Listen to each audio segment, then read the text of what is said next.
So he set out to decide how little you really need to live. And it is amazingly little if you will just think about it. All you need is some kind of covering and something to eat. And you can produce all of that yourself. So he, even though he was by no means a skilled craftsman, he built himself a little cabin. And it suited him. Most people would think it was a terrible looking structure, but it suited him. It kept the wind and rain out most of the time. And there he could fix his meager little meals. All it took was a garden. And it was amazing how much nourishment you could get just from potatoes or beans. And more than that, how much fulfillment there was in taking care of yourself, being dependent on no one, because then your time was truly your own. You were not rushing back and forth to be somewhere at 8 o'clock in order to fulfill your job.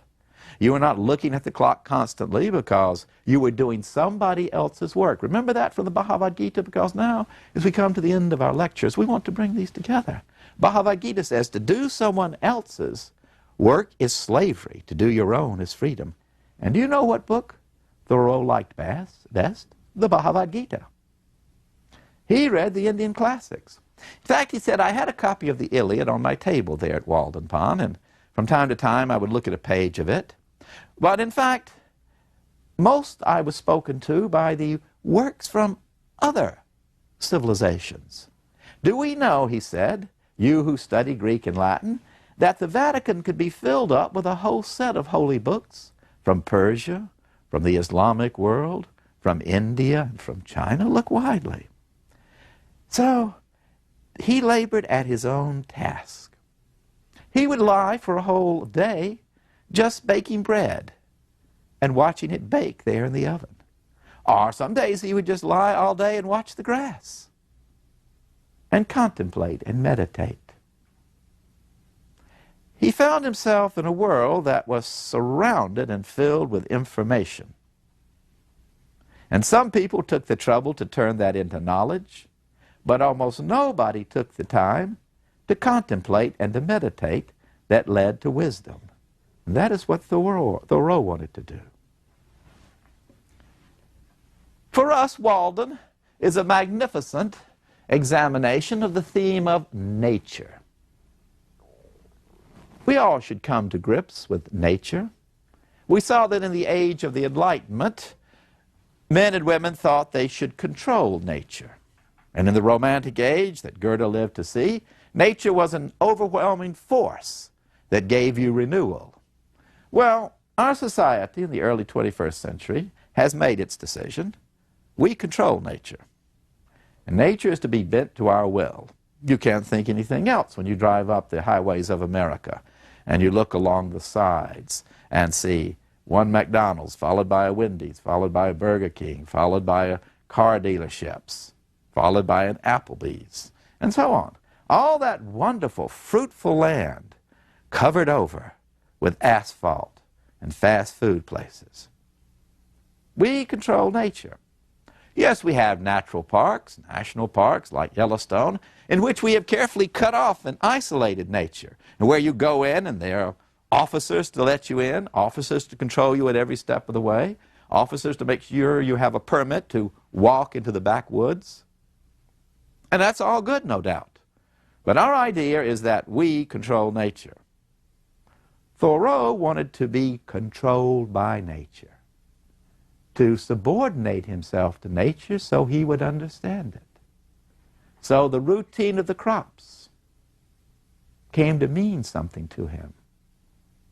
And the routine of nature there on the pond, where he stayed for 2 years, watching and recording. I'm a natural philosopher to boot, he said. I'm a mystic, a transcendentalist, and a natural philosopher to boot. And he was a scientist, pretty much self-trained. But in that little microcosm of the universe that was Walden Pond, there he studied nature. Have you ever looked at the ice in the winter? It changes. It gets deeper, and then sometimes it gets shallower, and it makes noises, strange noises, if you'll attune your ear. So he studied the depth of ice in Walden Pond, thought about the elements that made its color different from the ice you might cut in further in Concord or in Boston. Noticed the patterns of birds and how they migrated. Looked at the stars over and over again just to wonder about them. So he immersed himself in nature out of the belief that nature is sacred and we are all part of nature. So he began to have reservations about eating animals. You could get all the nourishment you wanted from vegetables. And first he fished. And that seemed to be him to be part of nature, because herons came and caught fish. But taking an animal, have you ever gutted a pig? First you've killed that creature, and then it is just dirty. The whole work is dirty. So he said, I'm not going to eat any more meat. And finally, he came to feel that perhaps he wouldn't eat any more fish either. They too were part of nature, and why was he preying upon them when he could get everything he wanted from his potatoes and his beans and his salad? So he took a real commitment to be part of nature. Seldom reading, pondering a lot, friends coming to see him from time to time just to see that he hadn't totally lost his mind, because it was just so bizarre what he was doing out there and not getting along with the work of his life, as though finding himself were not the true work of his life. People always ask that of Socrates. You ought to be getting on with the work of your life, or at least participating in politics, which is the work of an Athenian citizen. And Socrates could never make most of them understand that learning yourself should be the work of your life. Spring came to Walden Pond. And Thoreau saw spring as he had never seen it before. The world becoming alive. The plants springing up out of the dead earth.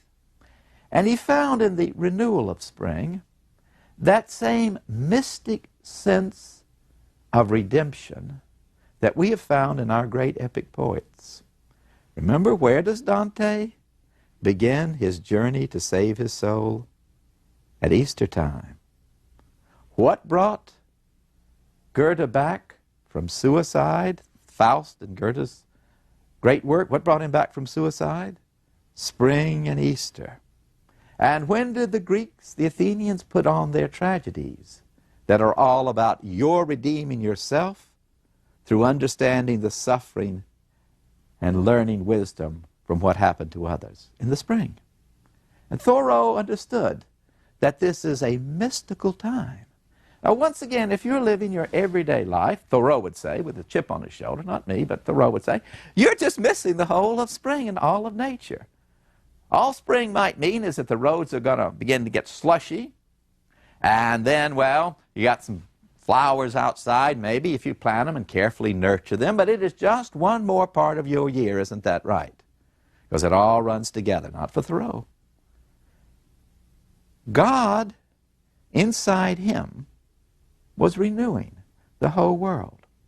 Thus he writes in Walden Pond, having gone through each season there at the pond, he says, you know, on a bright spring day it became absolutely clear to me, why doesn't the jailer go into his prison and say, everybody is released, you are all redeemed?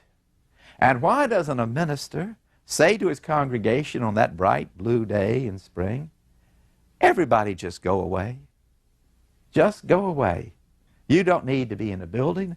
God is far more present in these trees coming back to life than he is in all the cathedrals ever built by man. And God is more alive in these birds, and they're singing in the spring and celebrating the spring, than in all the hymns, all the books ever composed by men and women. And the teacher ought to say, go away, students, be free. And Thoreau said, you know, I have on this spring day forgiven everybody who ever did anything wrong to me. Why should I allow them to continue to control me? Because that's what they're doing. By constantly thinking about the wrong they have done to me, petty or great, then they continue to control me, and I am no longer free. So you're all forgiven. And I just wish everybody, everywhere, could be free like that and say, in spring, all debts are forgiven. Why, yes, why doesn't the creditor go to you and say, I have forgiven you your debts? Well, again, when Thoreau tried to explain this to his friends, they couldn't grasp it. They might even have said, well, someone has pissed on your wick. You're really losing all your ardor for life if you can't hate people. No, it's because I have all this ardor for life that I want to live it, Thoreau said. I want to live because I have this ardor for life.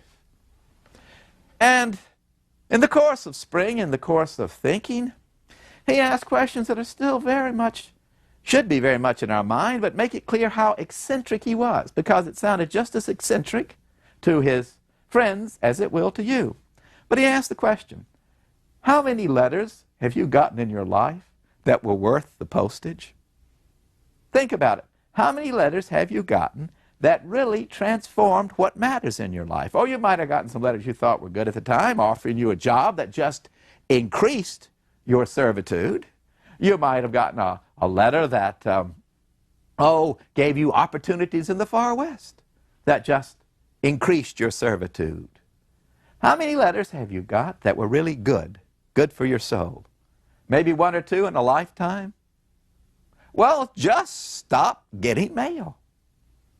It takes away even a few minutes of your time. But you today, and again, this would be Thoreau speaking, how long do you sit every day at your email?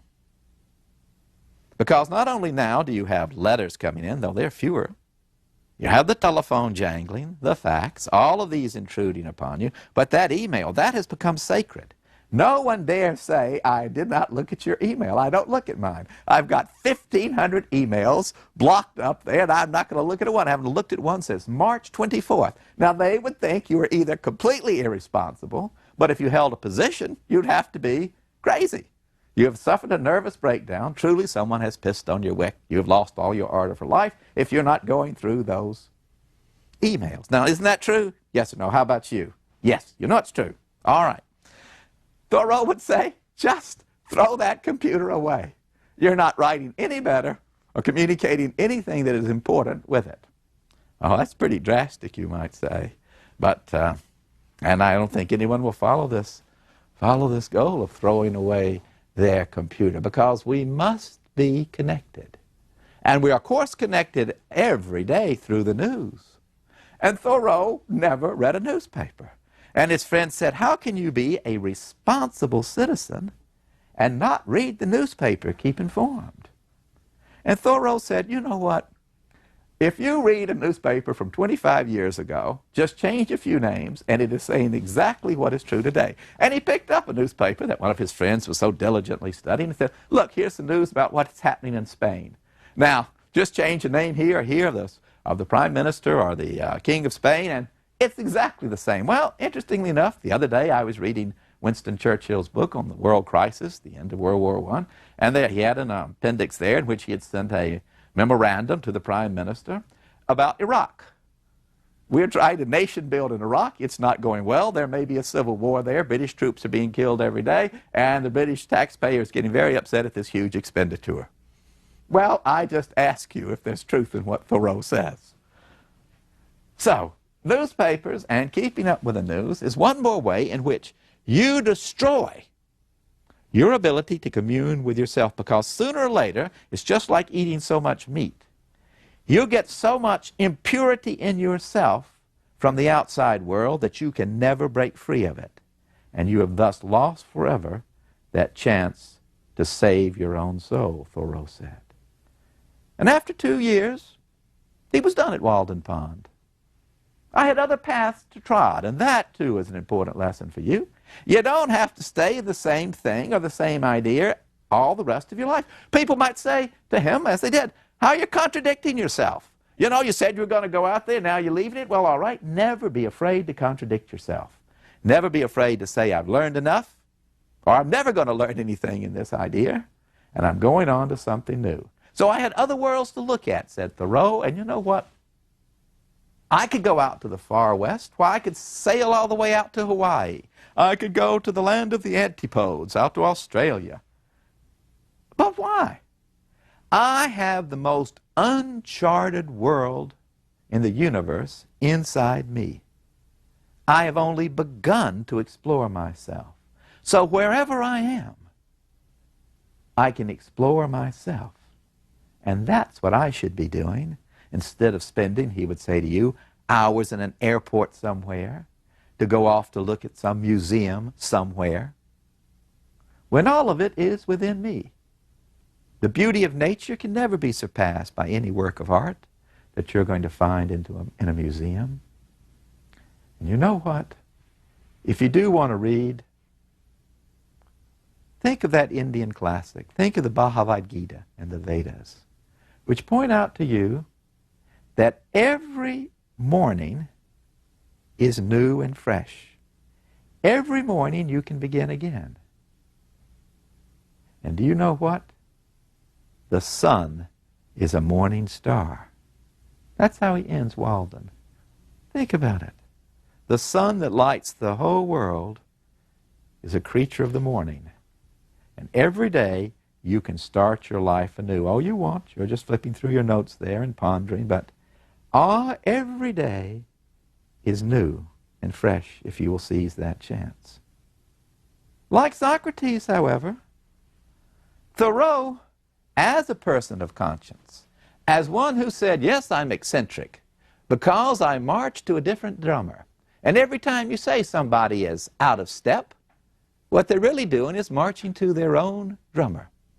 And I'm going to tell you, as Socrates did, that your democracy is not perfect. In fact, it has on it a terrible stain, and it's called slavery. But you know, you merchants in Boston whose contributions to the campaign of legislators send them to Washington, you make too much money out of trade with the South to want to get rid of slavery. And you Southerners, you've become so corrupted in your soul that you'll never get rid of slavery.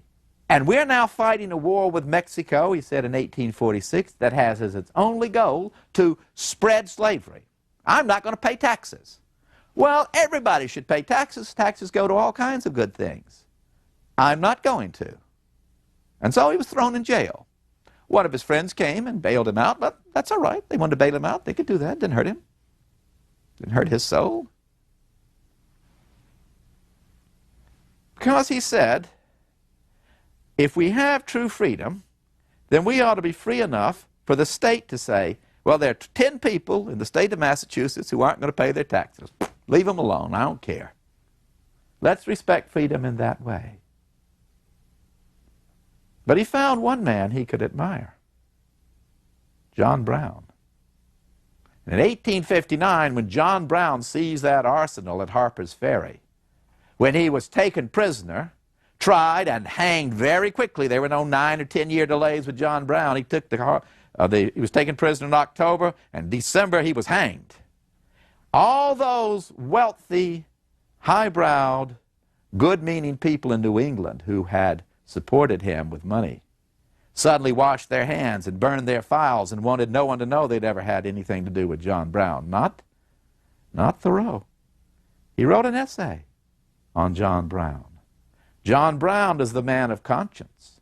John Brown, who had come to understand from his own internal searching that slavery was such a great wrong, it could only be removed by bloodshed and civil war. There, said Thoreau, is a man worth following. If you want to be part of the world, then do it the way John Brown did. Fight and die for something that truly means freedom. That was Thoreau's legacy. To love nature, because in nature you find the way to your own truth.